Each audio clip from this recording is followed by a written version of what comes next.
y a 3 partenaires pour cette opération. Donc il y a le CIREDOM, le syndicat de traitement des déchets, qui propose cette opération. Donc l'agglomération du Val d'Orge a voulu fonctionner avec le CIREDOM pour pouvoir vous permettre d'avoir des composteurs. Et ensuite, c'est une opération en même temps écologique et économique, puisque écologique pour pouvoir éviter ce transport de déchets quand on veut les traiter chez soi, et économique pour pouvoir, sur la longue, baisser la taxe d'ordures ménagères. Et puis en partenariat bien sûr avec les communes, puisque c'est grâce à elles qu'on peut mettre en place la distribution dans chaque commune et qu'on peut organiser des réunions sur le compostage. Donc là, il y a actuellement eu 2 distributions. Une première distribution en septembre-octobre, dont a priori la majorité de vous êtes concernés. Donc ça correspondait à une distribution de 600 composteurs sur les 9 communes. Et là, actuellement, depuis 10 jours, il y a une deuxième distribution qui s'effectue sur les communes et qui équivaut à 1200 composteurs.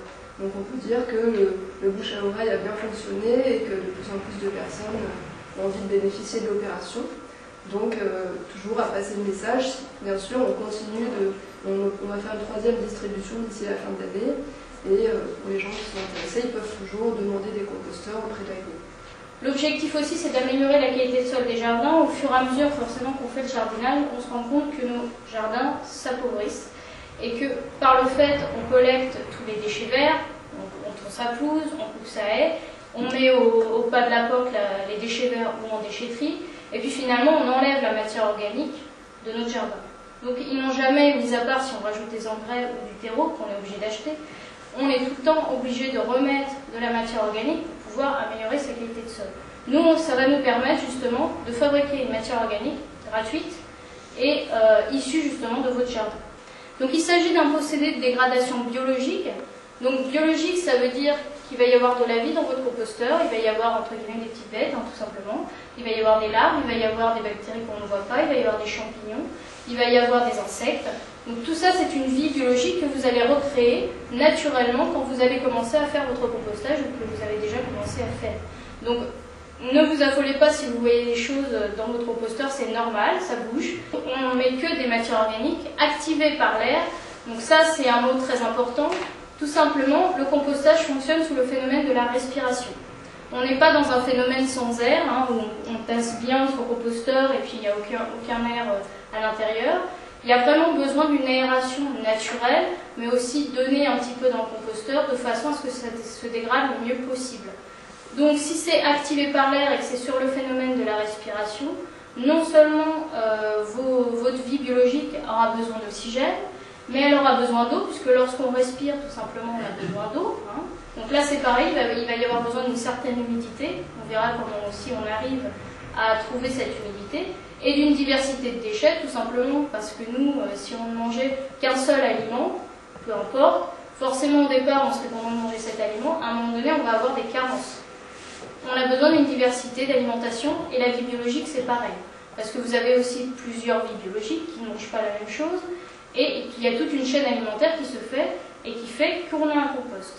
Les 3 choses importantes à retenir, finalement, si vous aviez besoin de retenir, à part une seule chose dont je verrai après, à retenir de cette formation, c'est de mélanger, d'aérer et d'humidifier.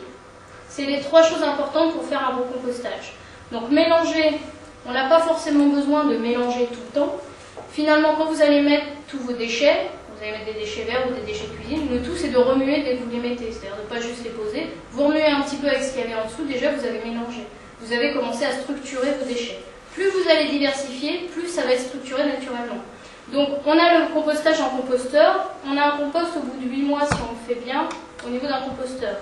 Le compostage en tas qu'on voit sur les côtés, donc après il y a différents tas plus ou moins structurés, on a un compost au bout d'1 an et demi, 2 ans.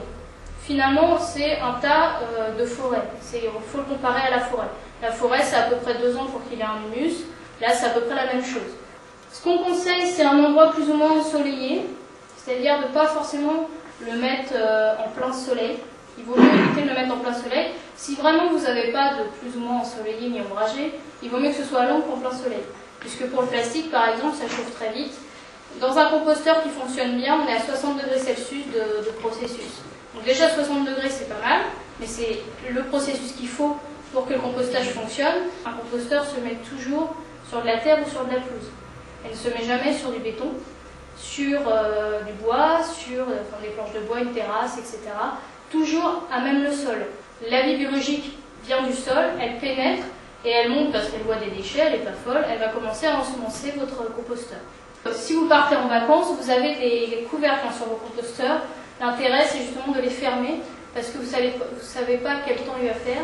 Et il vaut mieux avoir un composteur trop sec quand on arrive, qu'il va falloir ouvrir pour attendre les pluies, etc., qu'un composteur complètement inondé.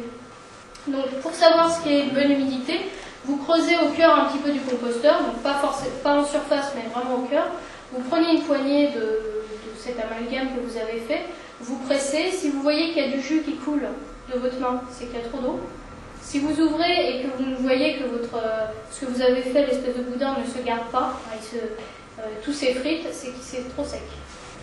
Donc sinon, au bout de 8 mois, vous avez un compost mûr. Comment on sait que le compost est utilisable? C'est qu'il est foncé, qu'il s'émiette, qu'il a une odeur de forêt. Tout simplement, ça ressemble beaucoup au terreau. Mais faites attention, ce n'est pas du terreau.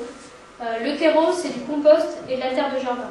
Vous regarderez peut-être si vous avez du terreau chez vous, la composition, les ingrédients d'un terreau. C'est jamais du compost pur. C'est écrit souvent compost d'ordures ménagères ou compost agricole, plus terre de jardin, etc. C'est un mélange. Donc vous, quand vous allez l'utiliser, votre compost, il faut absolument, en particulier pour le rempotage, le mélanger à de la terre de jardin.